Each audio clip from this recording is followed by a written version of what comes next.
What is kinetic energy? तो simple language में कह सकते हैं पोटेंशियल एनर्जी क्या था? The energy possess by object due to state of rest, due to possess by at rest, ठीक है, due to change in shape size and position, that is called potential energy था। तो यहाँ पे जो kinetic energy जो state of rest था, ये हमारा स्टेट ऑफ मोशन हो जाएगा, ठीक है ना, ये क्या हो जाएगा? स्टेट ऑफ मोशन होगा। तो यहाँ पे कह सकते हैं the energy possess by the energy possessed by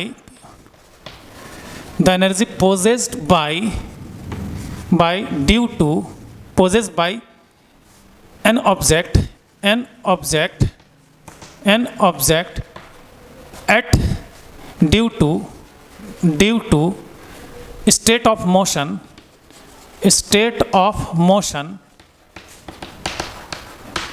the energy possessed by an object due to state of motion, that is called kinetic energy, is called kinetic energy, is called kinetic energy। इसको हम लोग क्या कहेंगे? Kinetic energy कहेंगे। तो कोई भी object अगर मोशन के कंडीशन में और उसमें जो एनर्जी डेवलप कर रहा है, मोशन के कंडीशन में कोई ऑब्जेक्ट अगर एनर्जी डेवलप कर रहा है, तो वैसे एनर्जी को हम लोग क्या कहते हैं? काइनेटिक एनर्जी कहते हैं। इट इज डिनोटेड बाय के ई और के, इट इज डिनोटेड बाय के और के ई, मतलब कि कहीं कहीं के ई से मिलता है, कहीं कहीं के से मिलता है। इसको हम लोग के या के ई से डिनोट करते हैं, किसको? पोटेंशियल सॉरी काइनेटिक एनर्जी को। अब देखो यहाँ पे जो काइनेटिक एनर्जी है, ये एक स्केलर क्वांटिटी है। काइनेटिक एनर्जी क्या है? हमारा एक स्केलर क्वांटिटी है, मतलब it is scalar quantity, it is scalar quantity. ये हमारा क्या है? एक स्केलर क्वांटिटी है। इसका एसआई यूनिट क्या होगा? तो एनर्जी है मेरे भाई, तो एसआई यूनिट तो क्या होगा? इसका जूल ही ना होगा। एसआई यूनिट क्या हो गया? हमारा जूल हो गया। एसआई यूनिट क्या हो गया? हमारा जूल हो गया। अब थोड़ा सा हम लोग ये जो काइनेटिक एनर्जी की बात करें तो मोशन के कंडीशन में, तो इसका इक्वेशन क्या हो सकता है? तो इक्वेशन ऑफ काइनेटिक एनर्जी की अगर बात करें, ध्यान देना यहाँ पे, अब ध्यान देना यहाँ पे नेक्स्ट पॉइंट जो निकल के आ रहा है, equation of kinetic energy, equation of kinetic energy, equation of kinetic energy. तो काइनेटिक एनर्जी का जो इक्वेशन है, पहले समझना यहाँ पे, बहुत ही सिंपल इक्वेशन है काइनेटिक एनर्जी का। जैसे कि मान लेते हैं ये हमारा अर्थ है, ये हमारा एक सपाट रास्ता है, रोड है मान लेते हैं, ठीक है ना, ये रोडवेज है हमारा, ठीक है। चलो ये एक हमारा क्या है? रोडवेज है, ठीक है। ऑब्जेक्ट अभी यहाँ पे रेस्ट कंडीशन में है, ऑब्जेक्ट हमारा क्या है? रेस्ट कंडीशन में है, और इस रेस्ट कंडीशन में है, इसका मास क्या है? m है, और यहाँ पे जो है ये रेस्ट में है, मतलब u इक्वल्स टू 0 है, ये हमारा भी रेस्ट में है। अब जैसे ही इसमें आपने फोर्स अप्लाई किया, आपने पुश फोर्स अप्लाई किया, पुश फोर्स अप्लाई किया ना, ये हमारा फोर्स है हमारा, ये हमने क्या अप्लाई किया? फोर्स अप्लाई किया।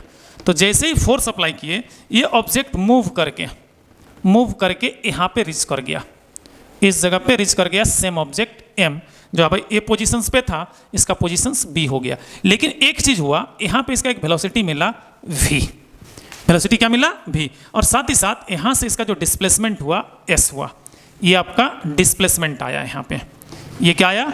डिस्प्लेसमेंट, ये डिस्प्लेसमेंट आया, ठीक है। तो अब ध्यान देना, यहाँ पे डिस्प्लेसमेंट तो आ चुका है, तो हम लोग यहाँ पे सबसे पहले यहाँ पे हमारा क्या है? v इक्वल्स टू क्या है हमारा? u इक्वल्स टू 0 और फाइनल वेलोसिटी u आ रहा है। तो यहाँ पे हम लोग कह सकते हैं अकॉर्डिंग, देखो लेट अस कंसीडर दैट, यहाँ पे कुछ कंसिडरेशन है, इसको कंसीडर करो। Let us consider that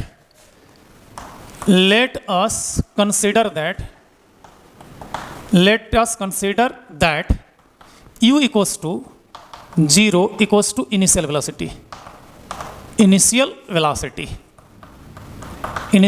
velocity, ठीक है। v equals to final velocity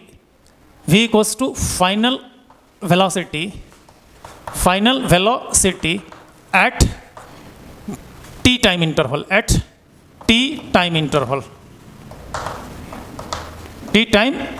ठीक है। अब देखो F equals to deforming force applied on object, चाहिए जो बॉल है इसमें डिफॉर्मिंग फोर्स अप्लाइड किया, तो F equals to deforming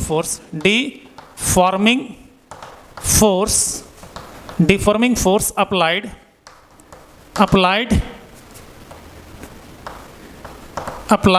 on object, और एस क्या है बेटा यहाँ पे, displace, change in position A to B, change in position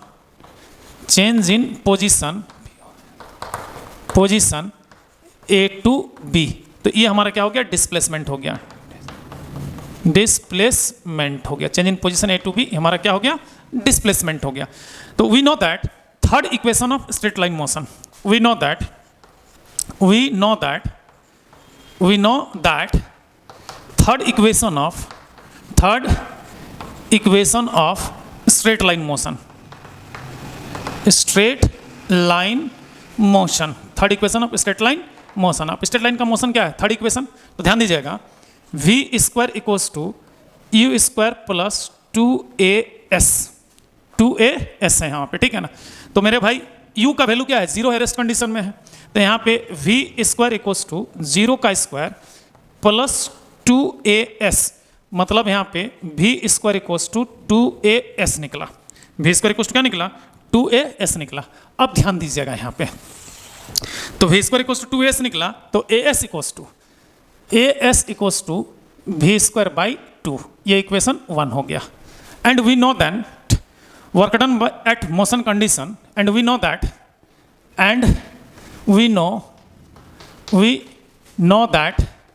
work done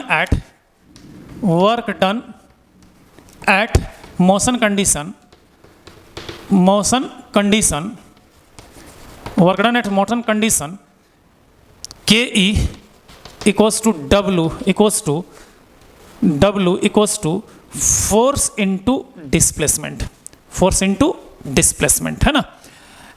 और यहाँ पे K E equals to force का value m into a into s, क्यों, तो न्यूटन सेकेंड लॉ क्या कहता है, F equals to mass into acceleration, mass into क्या होता है, एक्सेलरेशन। तो के ई इक्वल्स फ्रॉम इक्वेशन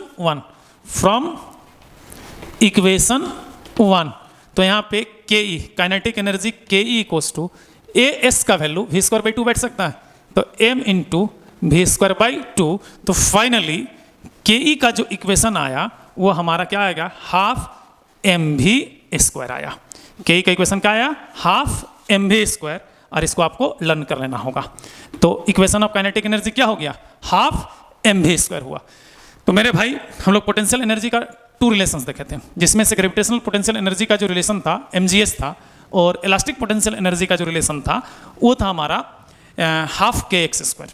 लेकिन जैसे ही हम लोग काइनेटिक एनर्जी की बात कर रहे हैं, तो यहाँ पे एनर्जी का जो रिलेशन आया हाफ mv स्क्वायर आया, मतलब मास ऑफ एन ऑब्जेक्ट और वेलोसिटी ऑफ एन ऑब्जेक्ट।